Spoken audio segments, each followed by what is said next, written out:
friends, the metaphysical musings of a mentally ill magician making his way through this multiverse of madness. I am said mentally ill magician, podcasting's Danny Buckler. If you're listening to this show, thank you so much for your attention. If you are watching the YouTube version and thus able to follow my weight loss journey, hit subscribe, hit like, hit the notification bell. Thank you, not just for Borderline, but for all the other content I've got planned that's coming your way. I'm going to try and do some travel videos on this next contract I'm leaving in the morning. Think a budget Bourdain. Think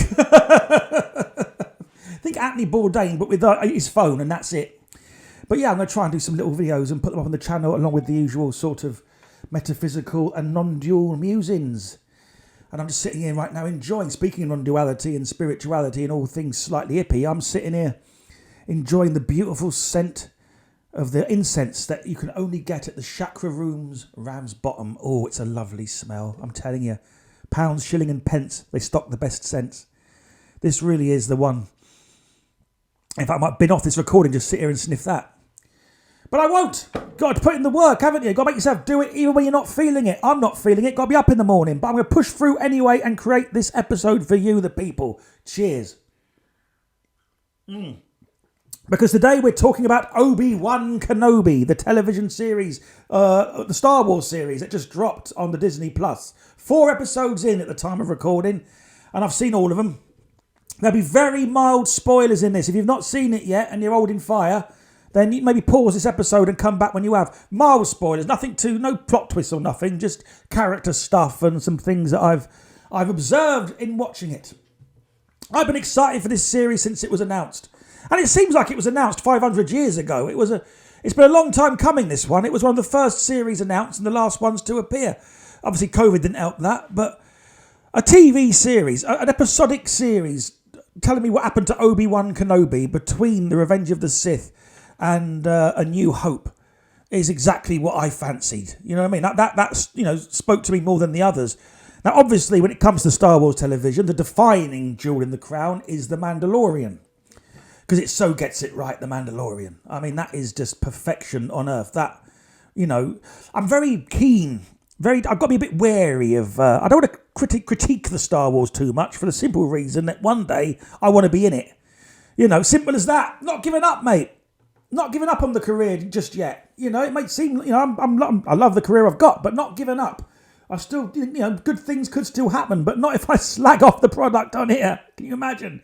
3 years' time. Who's playing Quinn Vos Jin, the new sexy Jedi in town? Danny Buckler, guy we found off the internet. He's ever such a good raconteur.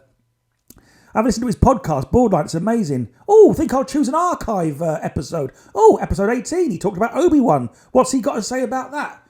Yep, sack him.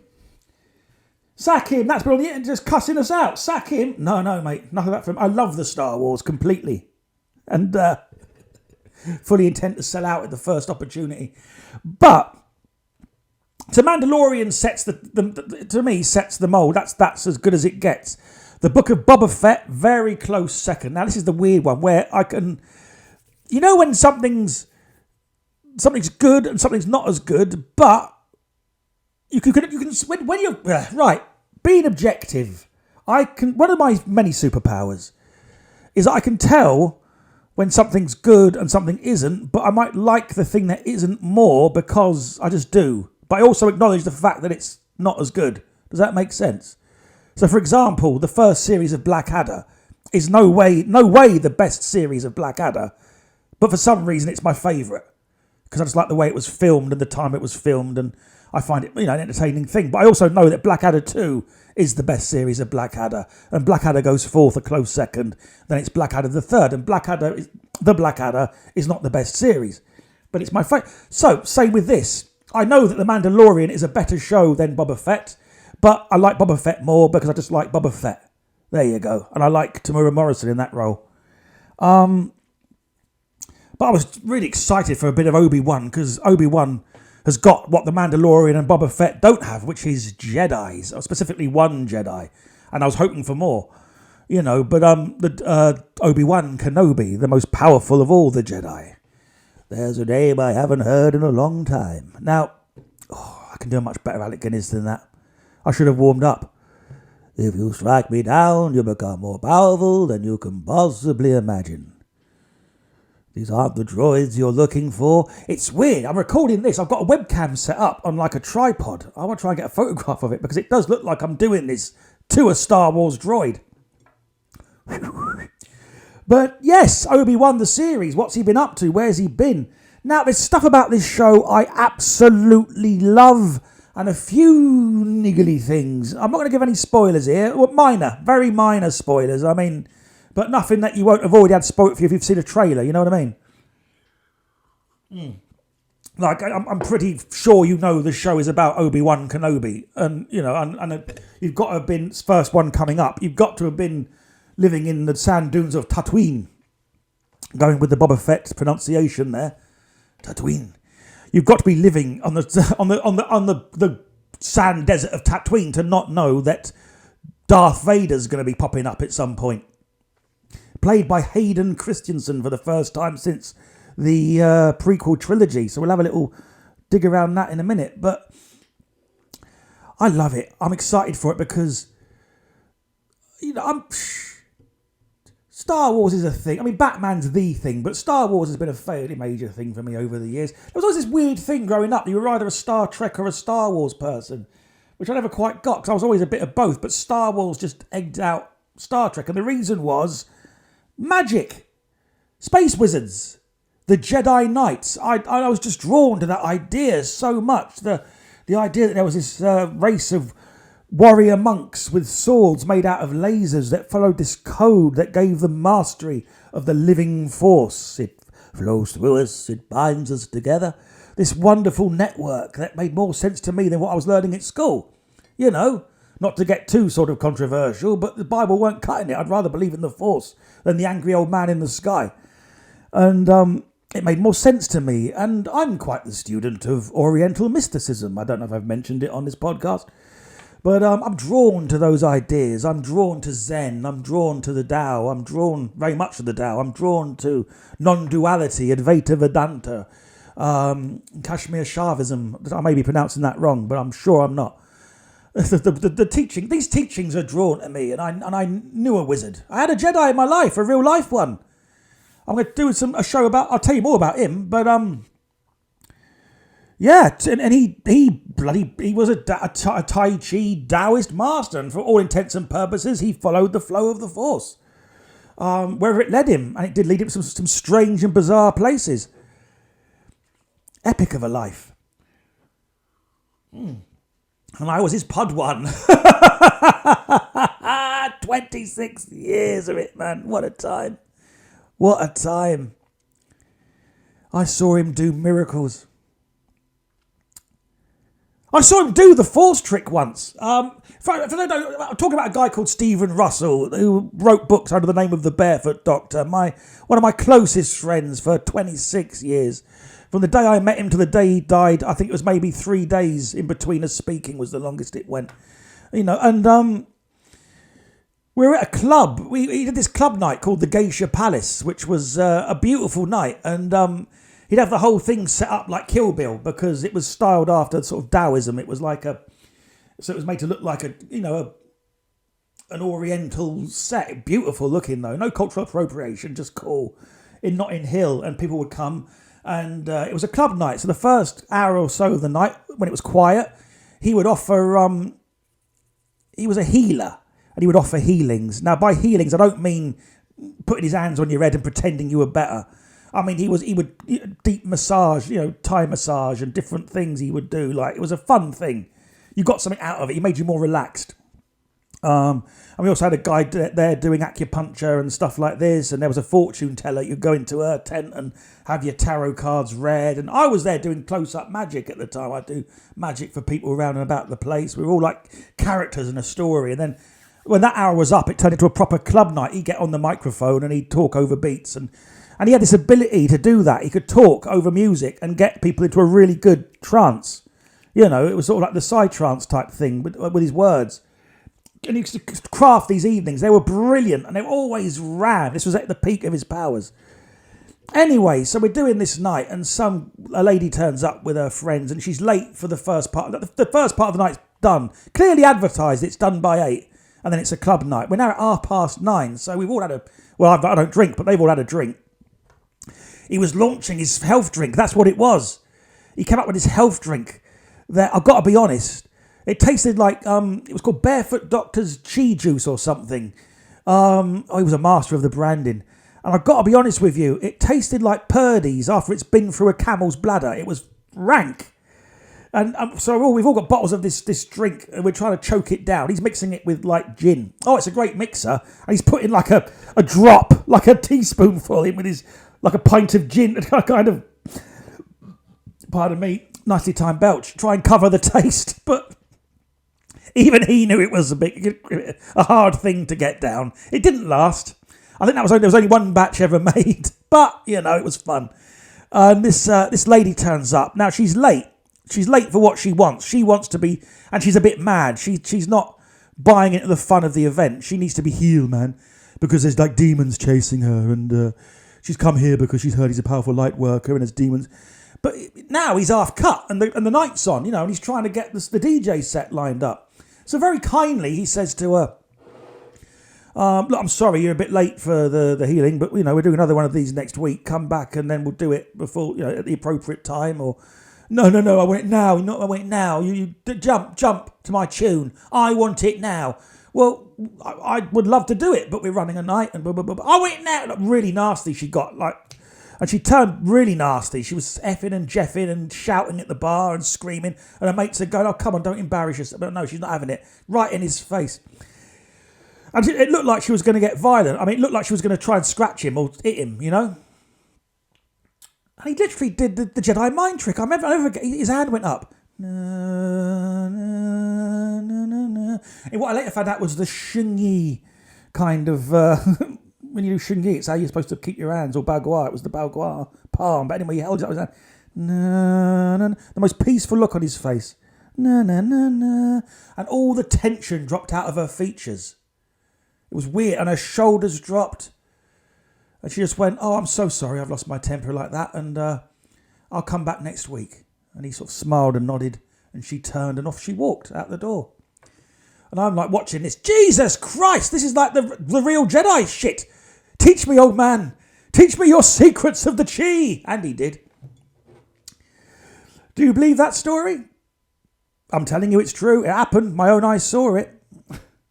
Whether he used the Force, or whether it was just a calming gesture, or whether she picked up on his body language, or whether I don't know. I'm just telling you what I saw. Reportage.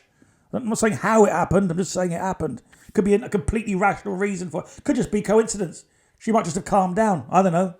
But that's what I saw. Take it as you will. It's weird though. I know there's all these... I've got friends in the skeptic community, you know what I mean, who would probably listen to this podcast right now and going, Richard Dawkins, Yeah, it's probably the confirmation bias, and you're just there's no magic in the world. They may well be right, but I like to believe I saw a Jedi in action. So Obi-Wan Kenobi, the series, it's Obi-Wan. He's on Tatooine. This is again not a spoiler, because if you know Star Wars, you know that Obi-Wan is on Tatooine, has accepted the mission to protect Luke Skywalker, but from afar, he's respecting boundaries. Luke is being raised the life of a farm hand by his uncle Owen, while his sister Leia is being raised in a royal palace by royalty, which if I were Luke Skywalker would piss me off no end when I found that out. All right, I lost the toss, did I? I lost the divvy. Oh yeah, she got the royal palace and I got to grow up in the backs of the beyond in a grotto. Cheers, thanks for whoever rolled those dice. But there you go. Luke is approximately, I'm guessing, 10 years old in this, maybe a bit younger, and there we are. And Obi-Wan is living a quiet life. Now, this is what I wanted. When I was fantasizing about this show, I wanted it to be like Obi-Wan Kenobi as where are we for time? Oh, loads. Obi-Wan Kenobi as a kind of Kane in Kung Fu on Tatooine.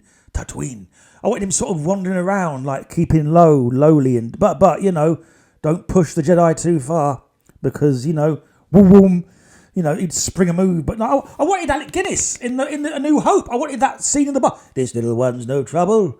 Let me get you something. But then when push comes to shove, that's what I want. And then what I've got is a sort of broken PTSD Obi-Wan. Nothing wrong with that. It's very real. But, PTSD is a real thing. Don't I know about that? Jesus. One of my many fascinating diagnoses. How did I get it? That's a secret. But trust me, it's in there. Deep and all. Oh, that thing will come up and seize your brain. It's like a thief that lives in your nervous system. And you'll never know what it will be, but something will set it off and up it comes like a black hand from your guts, and it seizes your brain and it seizes your reason and it seizes everything. It seizes your whole nervous system. And that's when the mindfulness then kicks in and the things you practiced. And and that's when you realise that all this meditation stuff that you're doing is not nonsense. Because if it weren't for that, this thing would have you and you'd be gone for weeks. But because you've got something, it'll have you for a little while maybe. But if it gets a hold, but it won't be nearly as long as it would have done if you hadn't done a bit of sitting. What I'm saying is learn some meditation stuff if that's what you've got. Anyway, and this is what Obi-Wan's got. He's traumatised. He's working in some sort of Tatooine. It looks like a fish plant. I mean, it's a desert planet and he's carving up tuna. So I don't know how that works. But he's working in like a sushi bar, like a sushi place, slicing up this meat and keeping himself down and low and not being... But this is my first thing. Again, minor spoiler coming up, but he's let the Jedi way go completely in this. And it's like, well, why would you... You're there. Well, then why stay on Tatooine then? You know what I mean? If you're going to let it go and just live the life of a humble hermit and not even practice any of your stuff. He's buried his lightsaber out in the desert, so he can't even use that. Well, then what use are you to the kids you're protecting? Why be there then? Because if you're not maintaining the skills, son, if push came to shove, what are you going to do? And when it comes at him like, you Obi-Wan Kenobi, oh, I don't know who that is, and give up these fanciful notions. I'm not that man anymore. I'm not that man. I'm useless. I don't know. Then leave. If you're not that man and you're useless, then what good are you to this kid? And then the next sentence is like, I need to go on a mission, Obi-Wan, and only you can do this. Well, I'm telling you, I can't. I'm not that man. I haven't got those skills. But then he's going, two scenes later, he's saying to the uncle, the boy must be trained in the Force. By you, who've given up on it, what are you going to train him then? Stuff you've not practiced for 10 years. Makes no sense to me that's not I would like him to be working in the sushi place. And then when he gets home to his digs, there's a secret room, a meditation chamber where he still sits and breathes the living force and practices the Jedi ways, the code and all that. That stuff don't leave you. It doesn't, or it shouldn't do. Yeah. So I don't like that. I wanted him to be maintaining his Jedi way. And I'm sure as the plot evolves, he's going to get it back. I mean, there's signs that he's going to slowly... It's the old warrior coming back, isn't it? And refinding himself. Which is a trope I love. The old warrior refinding himself is second only to the young warrior find himself in tropes that I enjoy. I like... Because I want it to be real. I want them masters to be out there. When I was a young man, I wanted to be the Jedi Padawan. I wanted to be the learner. I wanted to be Bruce Wayne, learning all this cool shit that you don't get from the mainstream. And now as an older man, I still want it to be real. I want the Force to be real. I think it might be. I've known some powerful Force wielders. I tell you this, you watch Ben Earl do close-up magic for someone in the right set and setting. A layperson. Layman's a term magicians use to describe people that don't know the secrets of sleight of hand and magic. It's not a diss. You see Ben Earl do magic for a group of people that don't, and just with like a coin or a deck of cards and no prep. That's the key to seeing him at his best. No prep. And it's like he can control their minds. He can with will alone. You don't see any of the malarkey. You don't see any of the... Just things happen around you. It's incredible. And if you are a magician, by the way, he teaches how to do it. He's got a thing set up.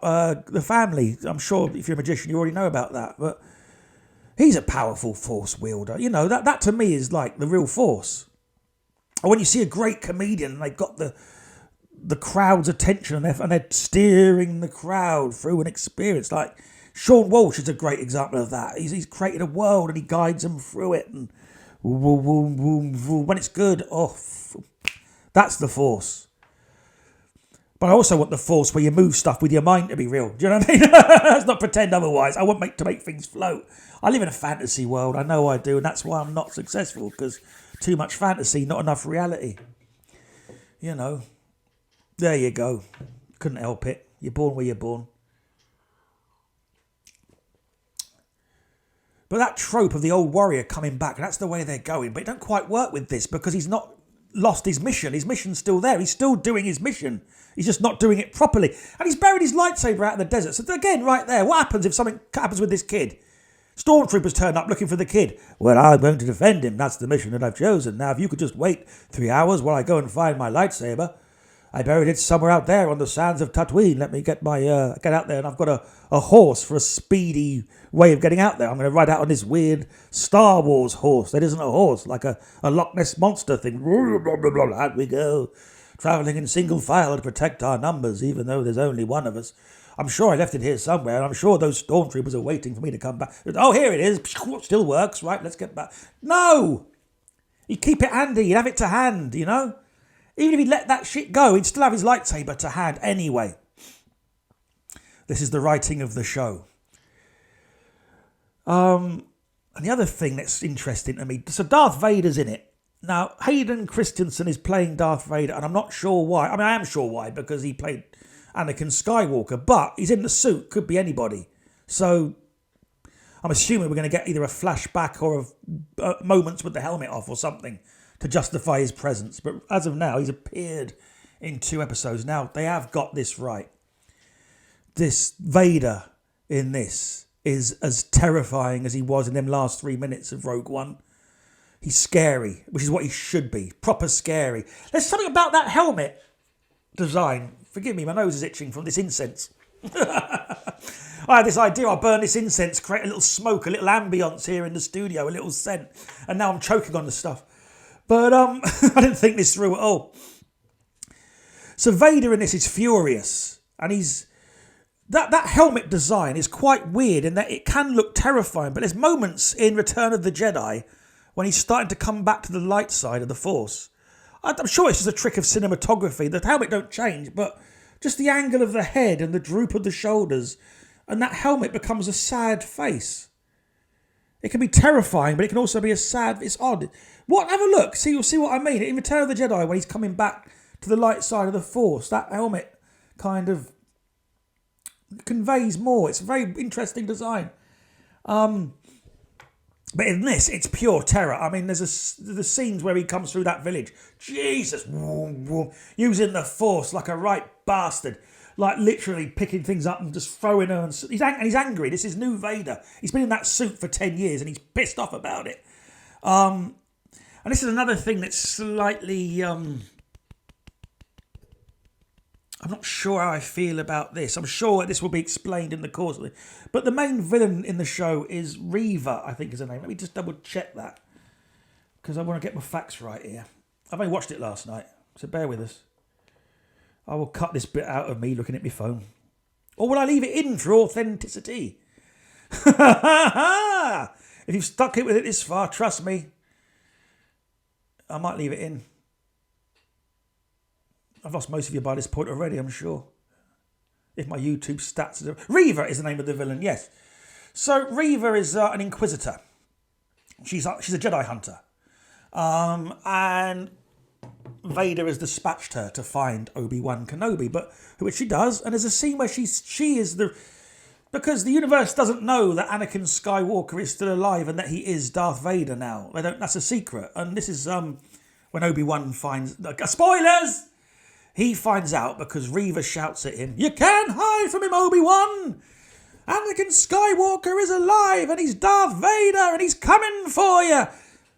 Now, my question here is, how does she know? Right?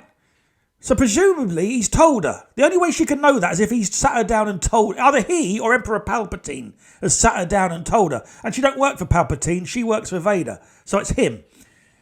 He's sat her down and he's told her. Now, so the Star Wars Darth Vader, the New Hope, Empire Strikes Back, Return of the Jedi, Rogue One Darth Vader. There's no messing about with this man. Do you know what I mean? You don't mess with him. No one does. Or you get the message. You know, you get the Force choke. if you even look at him funny. So he's told her that he's Anakin Skywalker. Now, I don't how did that happen? Did she ask him? You know what I mean? Was it a case of like, you go down to Tatooine and find Obi-Wan Kenobi. Bring him to me. Oh, why are you so interested in Obi-Wan Kenobi for, boss? You know, like, if she asked original Vader that, straight away, don't choke on your questions. You know what I mean? He should have got the thing. But apparently, that's not what happened. Either she asked him, what's the deal with this Obi-Wan Kenobi then? Well, I'll tell you. It's pull up a chair and... I'm not going to believe this story. Jesus, there I was. If you've got a zoot on you, you might need one for this. There I was, trying to mind my own business. I had this girlfriend and everything, and then this arsehole comes along and he cuts off my legs and arms. Would you believe it? And that's why I'm stuck in this bastard thing. Oh, it's really gripping my shit, let me tell you. We need to get... You know, is that what happened? Or did he just offer this information without her even asking? Go to Tatooine and bring me Obi-Wan Kenobi. And I'll tell you why. I'm sure you've heard of Anakin Skywalker, yeah? I mean, that guy was the shit, am I right? Well, guess what happened to him? You're not going to believe this one. Let me get the helmet off. I mean, you know, doesn't make sense. Does not make sense. How are we doing on time? Oh, we're on time. So there's my initial thoughts on Obi-Wan Kenobi, the new Star Wars Disney Plus series. I'm out of time here, gang. So come on back for the next Borderline. I'll be here. And yeah, please keep sharing the word. Keep spreading the rumours. And I will see you on the very next episode of Borderline. Take care, gang. Have a good week.